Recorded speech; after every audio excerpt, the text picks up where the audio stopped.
Et pendant ce temps, c'est Jos Verbeek qui essaie de prendre la direction de l'épreuve avec le numéro 11. Quel est le long de la corde? Nous avons un effort de l'écurie Melander qui essaie de se prendre une bonne place. Il s'agit du numéro 3, Système Performance. En deuxième position, donc le numéro 11. La troisième place pour le numéro 2, Vive Magique. Et on voit à l'arrière-garde celui qui rendait 25 mètres, Village Mystique. Porthos Amok, le numéro 6, lui attend pour l'instant le long du rail sans chercher véritablement à sprinter pour prendre la direction de la course. Et c'est donc Jos Verbeek avec son cheval qui trotte à sa manière qui prend l'avantage. Dreams Tech Time maintenant qui s'installe accompagné par le 12, Voltigeur de Mire. 11 et 12 en tête. La troisième place pour Vigov. À l'extérieur, le 8, Pierre Verfrez, qui est à l'extérieur avec sa casaque rouge et verte. Quel est le encore de numéro 3, Système Performance. On est bien placé avec Vive Magique et voilà l'effort de Viking de Val. Et quand il vient, celui-là, il n'y a pas beaucoup de chevaux qui peuvent lui répondre. Et oui, il vient très fort à cet instant. Eric Lambert, ça ne veut plus se faire piéger. Le voilà donc qui progresse maintenant en épaisseur au moment où on va aborder la descente sous l'impulsion. À la corde maintenant du numéro 8, Vigov, qui s'est emparé du commandement. Ah là, il va y avoir de l'ambiance parce que Viking de Val est lancé par Eric Lambert à l'extérieur. Viking de Val qui est le favori de cette épreuve sur un cheval très très dur qui peut aller comme ça jusqu'au bout. Numéro 5, Viking de Val vient rejoindre le numéro 8, Vigov, qui va trouver certainement un bon dos.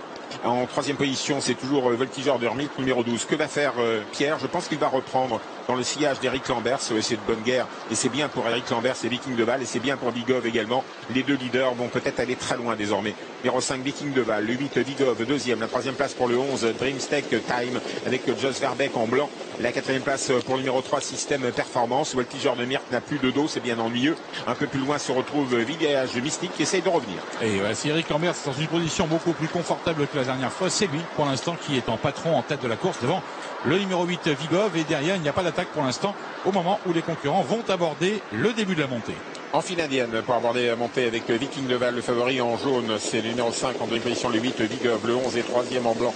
La quatrième place pour le numéro 3 précédent son compagnon d'écurie numéro 6 Porthos Amok et les autres avec Vive Magique et on attend toujours malheureusement parmi les derniers avec le numéro 13 Village Mystique qui n'a pas refait grand chose.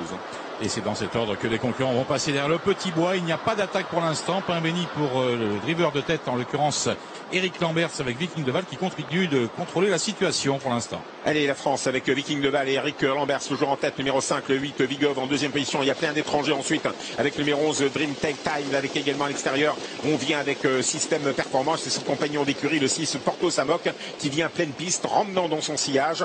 D'ailleurs, le numéro 12 Voltigeur de Mire qu'on attend toujours avec Village Mystique et on est à maintenant 700 mètres de l'arrivée. Et voyage de rêve, le numéro 4 qui est un peu coincé à la corde, ne peut pas s'exprimer pour l'instant. Il faut malheureux, un peu devant. Eric Lambert vient de lancer la vapeur avec le numéro 5 Viking de Val qui déploie des battues sensationnelles pour aborder la mi-tournant finale. Il est magnifique ce numéro 5 Viking de Val avec Eric Lambert qui joue maintenant son batou et qui sème en route ses adversaires à la bulldozer. En deuxième position, numéro 8 Vigov, la troisième place pour le 11. Les étrangers n'en peuvent plus. Ils rendent l'âme, ils tirent la langue les étrangers. À l'extérieur, Voltigeur de Mire se rapproche, on essaye de revenir. Et également avec le numéro 10 Princesse Griffe. En train droite, il est formidable. Viking de Val, il est parti à souhait, mais il est attaqué par Vigov qui a toujours été dans son dos. Vigov contre Viking de Val. Viking de Val qui repart. Viking de Val avec Vigov. Viking de Val. Eric Lambert attaqué par Vigov et Pierre Verfrez. Pierre Verfrez à la force du poignet. Pierre Verfrez avec Vigov sur le poteau. Devant Viking de Val, excellent cependant. Et le 4 Voyage de rêve qui finit très très fort le long d'accord des Princesses Griffe qui doit être que quatrième, le numéro 10. Merci beaucoup PJ. Le moins que l'on puisse dire en tout cas, c'est que ces échauffements que nous avons vus tout à l'heure nous ont été particulièrement favorables cette fois, par le biais du numéro 8 Vigov qui l'emporte. C'était votre favori, vous aviez beaucoup insisté là-dessus, bravo à vous. Devant le numéro